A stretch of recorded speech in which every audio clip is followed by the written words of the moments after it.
Ever wonder what really goes into making that perfect pre-roll? You might think it's pretty straightforward, but today we're pulling back the curtain on a whole world of precision, science, and honestly, a little bit of obsession.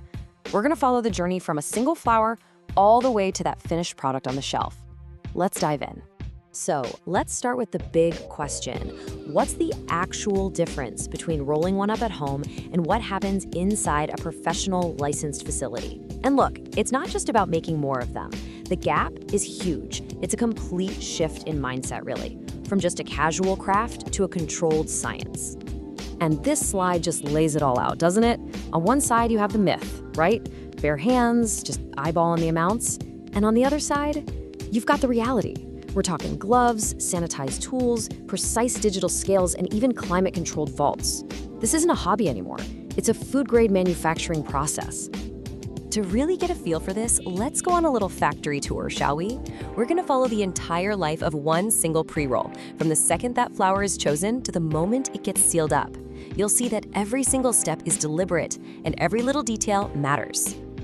Okay, our first stop is all about being clean. And when I say clean, I mean it. Because this is a product people are actually going to consume, the pros have to adopt what they call a food-grade mentality. The number one rule, you leave nothing to chance. Contamination is public enemy number one. And that all starts with one simple, totally non-negotiable rule. Gloves on, always. From the ground flower to the cones to the filters, all the way to the finished pre-roll itself, bare hands never ever touch the product. If a glove gets sticky or you, say, touch your phone, you grab a fresh pair. It's that strict, period. The workflow itself is like a carefully choreographed dance designed to prevent any mix-ups. Every single strain gets its own dedicated, sanitized tray. The tools are spotless, the flower is handled super gently to protect all those precious trichomes, and the second a pre-roll is finished, it goes straight into a designated clean bin. This isn't just about being neat, it's about guaranteeing purity. You know, this quote just gets right to the heart of the whole philosophy. If it's going in someone's mouth, it better be packed like it's going in your own. That's it, right there. It's all about respecting the customer and taking responsibility for the product. That's the why behind every sanitized surface and every single glove change. But being clean is just the beginning. Next up, every single pre-roll gets its own unique digital ID. Think of it like a digital passport. This is where the power of traceability comes in, letting you track that product from the moment it was created all the way to the consumer.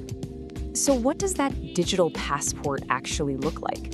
Well, in practice, it's a batch log, kind of like this one. It tracks everything: the strain name, the exact batch of flower it came from, who packed it, and on what day.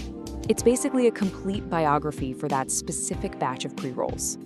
And this log, this is the golden thread. It's the key that links every single finished product back to its original lab tests, its production date, and the exact person who was responsible for making it.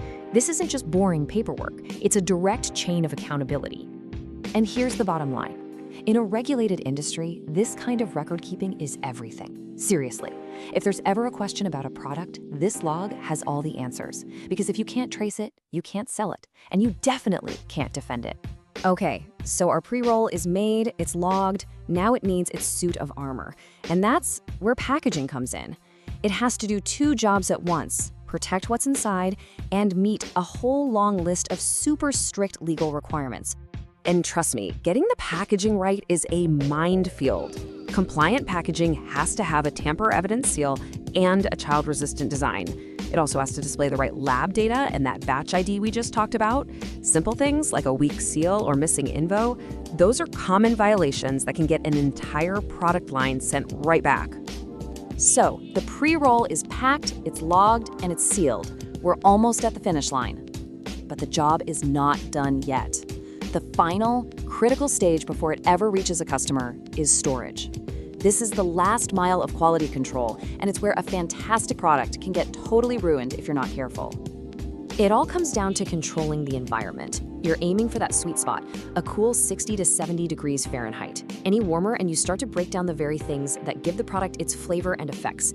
This isn't just a suggestion, it's a precise scientific requirement. And just as crucial as temperature is humidity. The absolute maximum is 62% relative humidity. Anything higher than that, and you're basically rolling out the welcome mat for mold. And that is a catastrophic failure for any product someone's going to consume. On top of climate control, there are a few pro-level handling rules. You always store them vertically, filter down, which stops resin from clogging the tip. You have to protect them from all light. And you rotate inventory using first in, first out, or FIFO, which just means the oldest products get sold first, so customers always get something fresh. So we've seen the right way to do things, the gold standard. But what happens when things go wrong? Let's do a little rapid-fire round of common mistakes that show exactly why every single one of these steps is so important. First step, overpacking. We've all been there, right?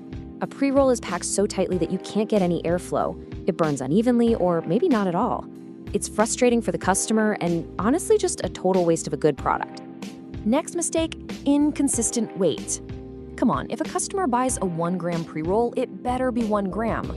Anything less leads to unhappy customers, failed government audits, and it completely shatters the trust people have in your brand. Okay, this one's a big deal. Mixing strains, even by accidents. This is exactly what that whole clean workflow is designed to stop. It leads to labeling violations, super expensive recalls, and can even create safety risks for people. It's a huge no-no. And finally, believe it or not, the single most common reason for a compliance failure is simple labeling errors. The wrong THC percentage, a missing batch ID, even just the wrong strain name. It seems so small, but it's a huge target for regulators and a surefire way to get fined. So when you pull back and look at the whole picture, the gloves, the logs, the climate control, all of it all boils down to achieving one simple goal: consistency. It's about making sure that every single pre-roll is clean, smooth, compliant, and reliable. Every time. No exceptions. So from a casual craft to a controlled science, the journey of the modern pre-roll is one of just incredible precision. The next time you see one, you'll know about all the invisible steps and all the hard work that went into making it perfect. So the only question left is, now that you've seen the science, will you ever look at a pre-roll the same way again?